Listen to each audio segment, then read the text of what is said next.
नमस्कार दोस्तों, चैनल में आपका स्वागत और अभिनंदन। और आज का हमारा टॉपिक है complete procedure of civil case, यानी सिविल केस को क्या प्रोसेज कोर्ट फॉलो करती है। और एक्चुअली जो सिविल केस हो या रेवेन्यू कोर्ट का मामला हो या क्लेम कोर्ट हो या इवन कोई भी कोर्ट हो, लगभग सभी कोर्ट में प्रोसेज सेम रहता है।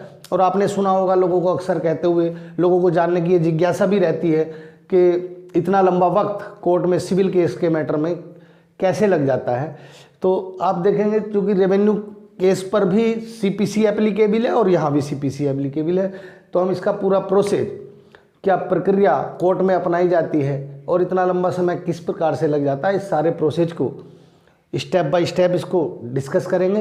तो चलिए बिना देरी के स्टार्ट करते हैं। सबसे पहले आता है फाइलिंग प्रोसेस।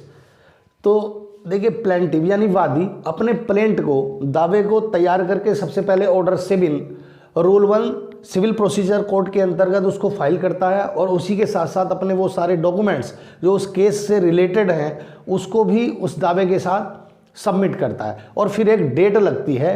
नेक्स्ट स्टेप आता है कोर्ट के कंसर्ट क्लर्क या कंसर्ट ऑफिसर द्वारा उस दावे को चेक किया जाना।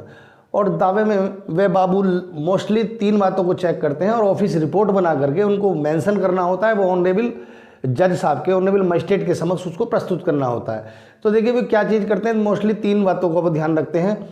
नंबर 1 ज्यूरिडिक्शन, क्या जो दावा पेश किया गया है वो संबंधित कोर्ट के क्षेत्राधिकार के अंतर्गत है। दूसरा लिमिटेशन, क्या कोर्ट जो दावा आप पेश कर रहे हैं वो उस लिमिटेशन पीरियड के अंतर्गत आता है। और तीसरी बहुत इंपॉर्टेंट चीज़ होती है वो जो देखते हैं क्लर्क, कोर्ट फीस, क्या सफिशेंट स्टाम्प ड्यूटी या सफिशेंट कोर्ट फीस उस दावे के साथ अदा की गई। और इससे अगला स्टेप होता है कोर्ट के द्वारा डिफेंडेंट को, जो प्रतिवादी है, उसको समन जारी किया जाना। और ऑर्डर 5 सीपीसी के अंतर्गत समन सामान्य रूप से चपरासी के द्वारा भी या रजिस्टर्ड डाक के द्वारा भी डिफेंडेंट को इशू किए जाते हैं। और यदि कोई एप्लीकेशन आई है तो एप्लीकेशन को भी उसके साथ में इशू करते हैं ये कोर्ट, और उसमें एक डेट फिक्स की जाती है, एक निश्चित डेट के लिए वो नोटिस जारी किया जाता है। इसके बाद आता है सर्विसेज ऑफ समन, यानी समन को सर्व किया जाना। जब डिफेंडेंट के पास से वो जो समन गया था वो सर्व होकर के आ जाता है, उसकी तामील होकर के आ जाती है, तो उसको फाइल का एक पार्ट डिफेंडेंट उस नियत तिथि को अपने वकील साहब के साथ कोर्ट में अपीयर होते हैं या अपने प्रतिनिधि के साथ अपीयर होते हैं। और यदि उनको ये लगता है तो वो कि यहाँ ऑर्डर 7 रूल 11 की एप्लीकेशन लगने की आवश्यकता है, तो वो अपने वकील साहब के माध्यम से वकालतनामा जमा करके ऑर्डर 7 रूल 11 की एप्लीकेशन उसमें कोर्ट में मूव कर सकते हैं।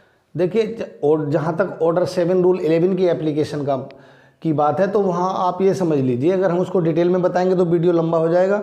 ऑर्डर 7 रूल 11 की एप्लीकेशन डिफेंडेंट का वकील तब देते हैं जब उनको लगता है कि जो दावा पेश किया गया वो मेंटेनेबल नहीं है, उसमें कोई टेक्निकल डिफेक्टिव दावा है, या जैसे मान लो कोई काज ऑफ एक्शन उसमें नहीं लिखा गया है। तो इस प्रकार से उसको ऑर्डर 7 रूल 11 के अंतर्गत मजिस्ट्रेट को ये पावर है कि अगर दावा डिफेक्टिव है या मेंटेनेबल नहीं तो उसको निरस्त कर सकते हैं। और नेक्स्ट आता है filing written statement by defendant, यानी प्रतिवादी अपनी प्रतिरक्षा में रिटेन स्टेटमेंट, शॉर्ट में इसको WS भी कहते हैं और हिंदी में इसको जवाब दावा कहा जाता है, वो ऑर्डर 8 रूल 1 के अंतर्गत इसको WS को फाइल करते हैं, अपना लिखित में वर्जन देते हैं और इसके साथ यदि कोई डॉक्यूमेंट्स भी वो जो चाहें उसके साथ सबमिट कर सकते हैं।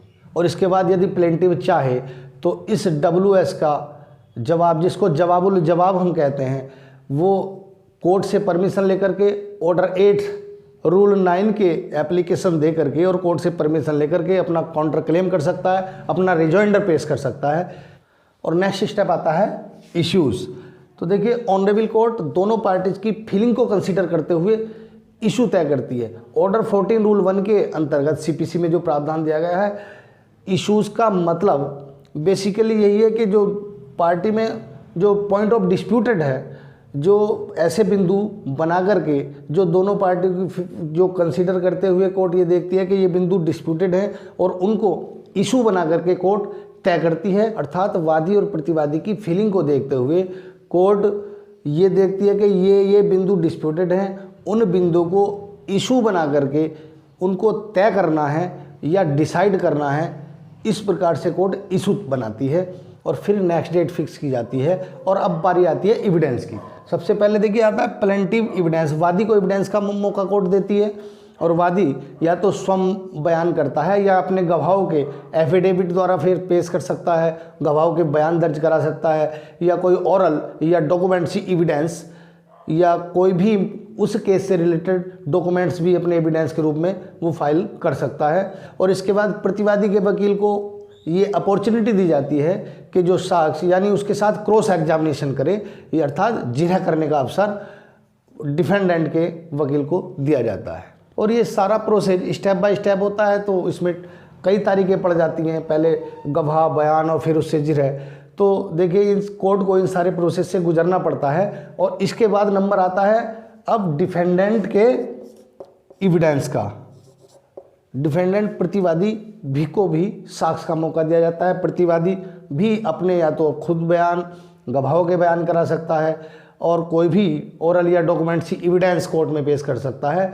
और फिर इसी प्रकार से वादी के वकील को अपॉर्चुनिटी दी जाती है कि क्रॉस एग्जामिनेशन के लिए जिरह का अवसर वादी के वकील को भी दिया जाता है। दोस्तों इन सारी प्रक्रियाओं से गुजरने के बाद, जिसमें कई सारे डेट और कई सारे स्टेप इन्वॉल्व होते हैं, कोर्ट को बिफोर फाइनल आर्गूमेंट्स यानी फाइनल बहस से पहले दोनों पक्षकार कई सारी एप्लीकेशन, जो इंटरलोकेटरी एप्लीकेशन होती हैं, वो कोर्ट में मूव कर सकते हैं और जो रिक्वायर्ड होती हैं। जैसे ऑर्डर 6 रूल 17 के अंतर्गत अमेंडमेंट ऑफ प्लेडिंग, या ऑर्डर 14 रूल 1 के अंतर्गत एडिशनल इशू के लिए एप्लीकेशन दी जा सकती है। और वादी कोई और डॉक्यूमेंट्स पेश करना चाहता है तो वो भी ऑर्डर 7 रूल 1 के अंतर्गत कोई डॉक्यूमेंट्स पेश कर सकता है। और इसी प्रकार से डिफेंडेंट भी यदि कोई डॉक्यूमेंट्स सूट फाइल होने के बाद में करना चाहता है तो वो भी ऑर्डर 8 रूल 1 CPC के अंतर्गत एप्लीकेशन दे करके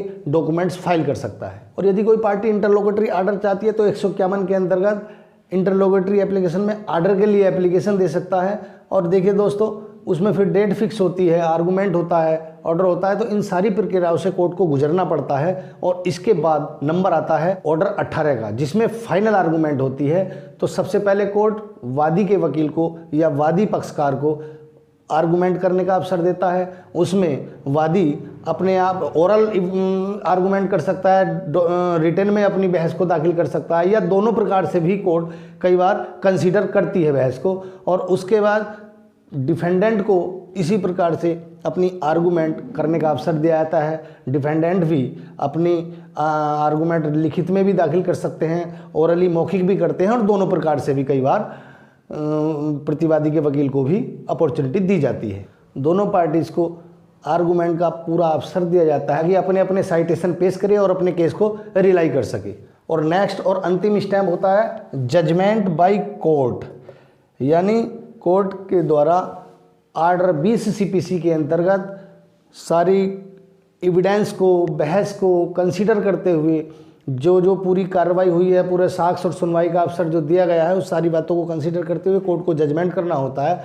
और जजमेंट करने के बाद उसको टाइप कराना होता है, फिर डिक्री फ्रेम होती है। कोर्ट में लंबा समय लगना लाजमी है। तो मैं समझता हूँ ये पूरा topic process of revenue case या सिविल केस आपको समझ आ गया होगा। If you have like this video तो please like, comment and share with other, channel subscribe also. Thank you for watching this, thank you so much.